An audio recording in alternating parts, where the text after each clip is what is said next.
À ce moment-là, c'est comme ça que commence ma vie, parce que je rencontre Abdelatif Kechiche, parce que j'ai besoin d'argent et donc du coup je vais faire de la figuration sur la vie d'Adèle.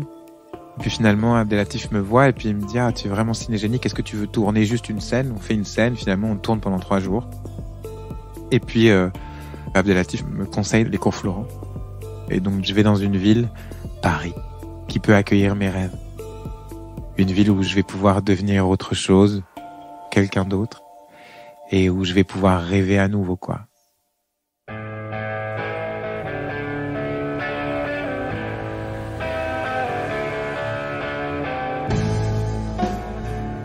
J'arrive à Paris et je me prends pour Patti Smith. Faut savoir que ma Bible à moi, j'en ai 2, c'est Fragment d'un discours amoureux de Roland Barthes et Just Kids. Et Just Kids de Patti Smith, c'est un livre qui raconte l'histoire de Patti qui arrive à New York et qui rêve de poésie et qui va tomber amoureuse de mon idole, de cet homme que j'aurais aimé tant connaître, qui s'appelle Robert Mapplethorpe. Et ils vont tous les deux vivre d'art, de bohème. Moi, j'ai toujours rêvé de bohème. Je rêvais de Paris parce que mes premiers rêves de Paris, c'est Moulin Rouge. Vraiment, hein. C'est Baz Luhrmann. Je vois Moulin Rouge, le tango de Roxane, et je suis surexcité de découvrir cette ville où l'amour est au centre. Je me dis, oh là là, ça va être super. Et donc j'arrive à Paris avec cette vision de Paris, de l'amoureux bohème, prêt à vivre toutes les aventures.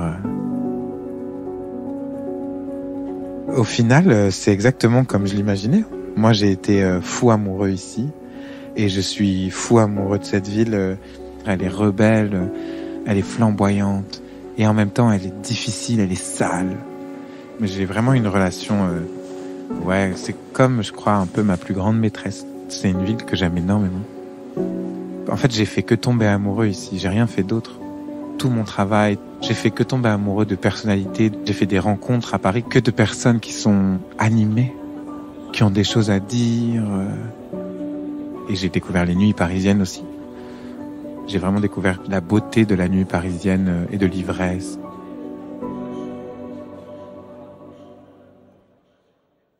J'atterris du coup en classe libre au cours Florent. Et là, trop belle thérapie que la formation de l'acteur. Quel bel endroit que d'emprunter la peau d'un autre ou d'une autre pour se connaître soi. Il n'y a rien de plus beau. Le théâtre, ça a été vraiment une découverte monstrueuse pour moi. Et puis c'est un laboratoire magnifique, un plateau de théâtre. C'est un endroit où tout est permis, tout est autorisé, où on a le droit de dire, de se tromper. Moi, j'adore ça. J'adore le vide d'un plateau de théâtre à remplir. Et puis j'ai découvert des professeurs incroyables encore, dont Régine Menauche-Sandre, qui était vraiment une 68arde que j'aimais trop fort, parce qu'elle m'a bousculé et elle m'a permis d'aller sortir de moi. Ça, c'était super pour ça, les cours Florent.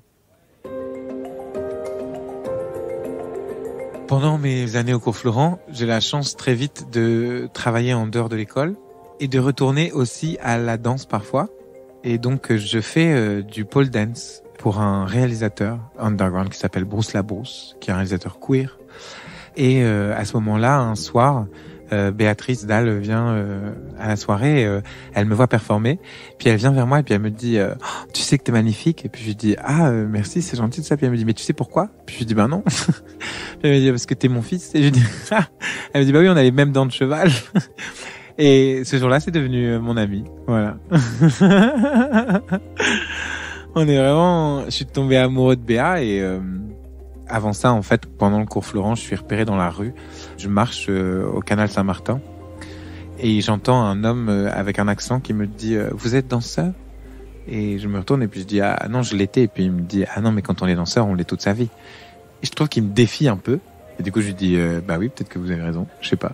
Et puis il me demande ce que je fais le mercredi. Je me souviens que c'était un dimanche. Il me demande ce que je fais mercredi. Puis je dis j'ai rien de prévu, je vais en cours. Et puis je pense, en fait, à ce moment-là, comme il est hyper charmant, je me dis ok, il me drague, tu vois.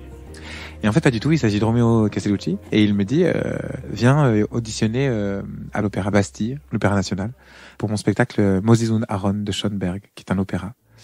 Et donc je vais et je me mets à danser du coup pour Romo Castellucci puisqu'il me prend avec lui. Et on danse d'abord du coup à Bastille pendant 4 mois de création et puis ensuite 2 mois de représentation. Et puis la pièce est rachetée par le Théâtre Real de Madrid. Et à ce moment-là, je vis ma meilleure vie. Parce qu'il faut savoir qu'à ce moment-là, je tombe amoureux d'un danseur avec qui je travaille, qui est aussi amoureux de moi, qui est un danseur italien. Et on s'enfuit du coup ensemble. Je vais vivre pour la première fois un peu une espèce d'histoire d'amour comme ça, où on part ensemble faire une création à l'étranger. C'est trop bien. J'ai la vingtaine et je vais vivre un amour à Madrid, quoi. Et en même temps, je vais danser, truc que j'adore. Et puis on vit à Madrid et j'adore cette ville-là. Parce que Madrid, c'est un peu une ville à taille humaine. C'est-à-dire que c'est une grande ville, mais en même temps, c'est un village, c'est tout petit. Tout le monde est extrêmement sympathique. Et il fait chaud. Et je suis amoureux, quoi. Puis après, je rentre et à ce moment-là, j'ai un peu un vide. Je sais pas trop encore ce que je veux ou vais faire. Et puis, un soir, un peu en mal d'inspiration, en tant que client à l'époque, je vais chez Madame Arthur. Madame Arthur, c'est le plus vieux cabaret de Paris. C'est un cabaret qui a vu le jour à Pigalle, rue des Martyrs, grâce à Bambi, qui est une femme trans, qui était souvent représentée avec sa perruque de plumes. Et c'était un haut personnage de la nuit parisienne. Elle a voulu ouvrir une maison qui protégeait à l'époque les femmes trans qui étaient dans la rue. Et en fait, un peu malgré lui, ce lieu est devenu un lieu emblématique de la nuit parisienne. Il a accueilli Jean Marais, la Calas. Moi, je connais des anecdotes où Bambi, elle a dit à la Calas, parce que la Calas était en train de parler pendant qu'elle chantait, elle a dit à la Calas, Madame, je pense que nous faisons le même métier, je vous prierai de vous taire. Des trucs comme ça, c'est des vraies histoires. Hein. C'est une maison d'héritage, qui est une maison du coup où on pratique le travestissement. Et puis c'est grâce à cette maison que je chante, donc je serai toujours reconnaissant de m'avoir laissé le micro. Moi, je voyais Madame Arthur comme un endroit politique par essence. C'est une vulnérabilité telle, je veux dire, faut imaginer quoi, la première fois il y a toujours une première fois où on est un peu mal maquillé, un peu mal fagoté, avec des talons pas super beaux qui viennent de Pigalle, et tu te pointes devant des gens et c'est une position quand même, le travestissement qui est une position d'extrême vulnérabilité. Et le directeur artistique de l'époque vient me voir, puis il me dit qui est cette magnifique créature? Et puis je dis je m'appelle Luc. Et il me dit tu chantes? Et puis je dis dans ma douche. Et puis il me dit tu veux essayer sur scène? Et je dis si tu veux. Et 48 heures après, j'étais devenu la Vénus de mille hommes chez Madame Arthur. Personnage haut en couleur, femme redoutable, à la perruque acérée. Parce que j'avais mon carré Crazy Horse noir, c'est ça qui a fait vivre la perruque. Et c'était un peu une femme sous couvert de Barbara, mais avec un côté Nathalie Portman dans Léon. C'était pas totalement non plus une Française parisienne, c'était quand même un peu une espionne redoutable en même temps. Et en fait, moi j'ai pas travaillé ça. En fait, j'étais pas, malgré ma sexualité, tout ça, c'est pas du drag. Moi, je prenais ça comme un rôle de composition. J'étais un acteur qui allait et qui jouait le rôle d'une femme. Et Madame Arthur, ça m'a offert de créer un personnage sur 5 ans. Et donc, c'est un personnage qui avait toute sa complexité. La Vénus de mille hommes, elle m'a offert aussi de devenir un homme. Parce que c'était aussi pendant ces années-là que je suis devenu un homme, que je suis passé de l'adolescence à mon être adulte, à la responsabilité et au choix aussi. Parce que c'est un choix de vie d'être un travesti à Pigalle. C'était un travail, certes. Mais puisqu'on le faisait avec le cœur, c'était forcément politique. Et j'ai trouvé chez Madame Arthur un endroit de liberté sans limite.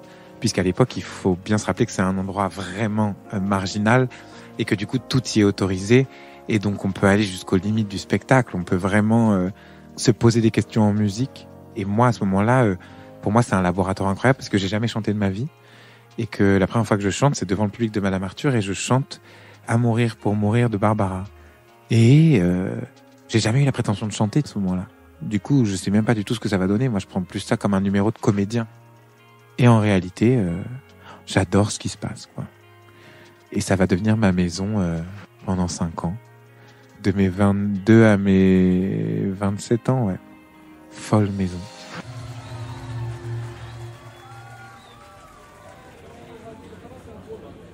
Un soir, je suis au Dirty Dick à Pigalle, qui est un bar à cocktail. Et je me fais repérer par un directeur de casting qui ne voit pas tout de suite que je n'ai pas de bras gauche. et qui du coup m'invite à venir passer un casting pour le défilé Kenzo le lendemain. Et moi, j'y pense pas parce que comme mon bras, il fait tellement partie de moi, je me pose même pas la question, je me dis qu'il l'a vu, quoi. Et du coup, le lendemain, je me pointe au casting et là, il y a un petit malaise. Mais à l'époque, au casting, il y a aussi le directeur artistique de Kenzo, Umberto Leone. Et lui, il décide de me faire ouvrir le show. Et c'est mon premier défilé. Et du coup, j'ouvre le défilé de Kenzo et ça se passe trop bien. Du coup, je me dis, ah super, je vais pouvoir me faire de l'argent comme ça. Et en fait, j'essaie d'entrer dans les agences et là, tout le monde me dit, ah non, mais c'était un one-shot, enfin, ça n'arrivera pas. Comme t'as pas de bras, tu ne peux pas être mannequin. On est à une époque où la diversité dans la mode n'existe pas encore. On est vraiment au tout début. Moi, je fais partie vraiment du début de ça. Et du coup, j'abdique un peu et puis je suis rappelé quelques semaines plus tard par Pierre Giorgio, qui est un très très grand directeur de casting dans la mode et il me propose un shooting pour la couverture de Vogue International avec Craig McDean à New York. Et il me dit que la seule condition, c'est que c'est à moi de payer mon billet. Et là, j'appelle mon père et je lui dis, écoute papa, là c'est le moment là. Là, il va falloir donner un coup de pouce parce que je dois aller à New York. Je vais à New York et je suis pas autorisé à travailler parce qu'en plus là, j'ai pas de visa pour et tout, donc je suis dans les locaux de Vogue. Et je rêve, parce que je me dis, putain, je suis dans le Diable s'habille en Prada, et je ne peux même pas prendre de vidéo pour le montrer à mes copains. Et là, je réalise que voilà, je vais prendre vraiment des photos avec un très très grand photographe qui me transforme en plus en ma propre icône qui est Mapplethorpe, puisqu'il refait des autoportraits de Mapplethorpe, et j'emprunte la peau de Mapplethorpe pour ce shooting. Je reviens en France. Et alors là, tout à coup, les agences ont changé d'avis. Donc je me dis, ok, ils me célèbrent, allons-y. Et c'est comme ça que je commence ma carrière de mannequin.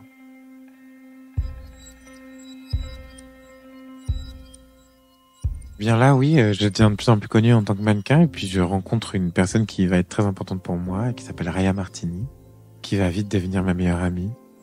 Et je rencontre avec Raya toute la communauté trans parisienne.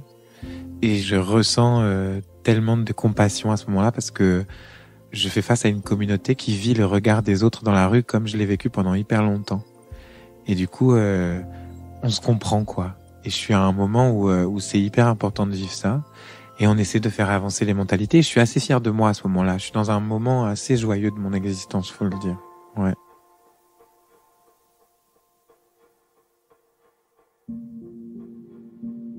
Grâce à mon amie Béatrice Dalle, que je vais voir un jour à Rouen, jouer dans une pièce de David Bobet, qui est à l'époque directeur du CDN de Rouen.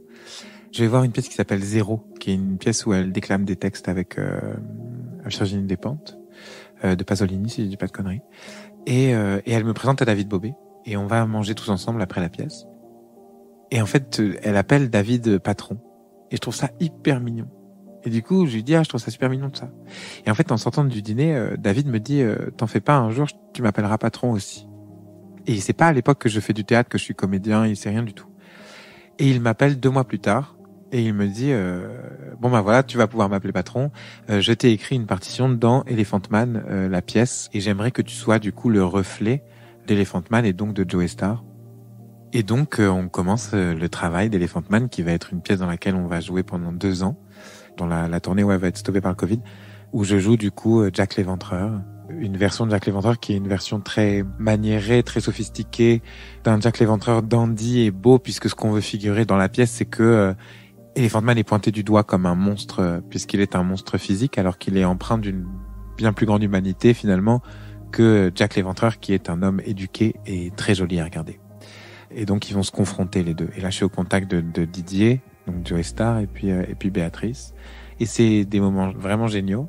Et David, donc le metteur en scène qui m'avait entendu chanter chez Madame Arthur, me propose qu'au début de la pièce, je chante une chanson que j'écris, qui pourrait être comme une introduction à un freak show de l'époque. Et je fais un a cappella d'Elephant Man. Et là, dans la salle, un soir, il y a Sandrine Runzer, qui est invitée par sa fille, qui est une amie à moi, Jeanne Friot, qui elle a une marque de vêtements. Et du coup, elle invite sa mère à venir voir la pièce. Et à la fin de la pièce, sa mère, Sandrine, vient me voir. Et puis elle me dit, écoute, si un jour tu veux faire de la musique à toi, j'aimerais bien que tu me le dises, quoi. J'aimerais bien que tu me contactes.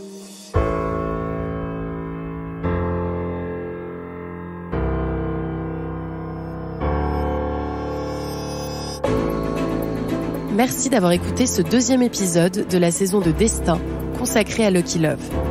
Destin est un podcast énergie imaginé par Sarah Conan. Rédaction en chef et interview, Anaïs Kopman. Production, Anne-Cécile Kiry. Réalisation, Cédric Ledoré. À très vite pour un nouvel épisode.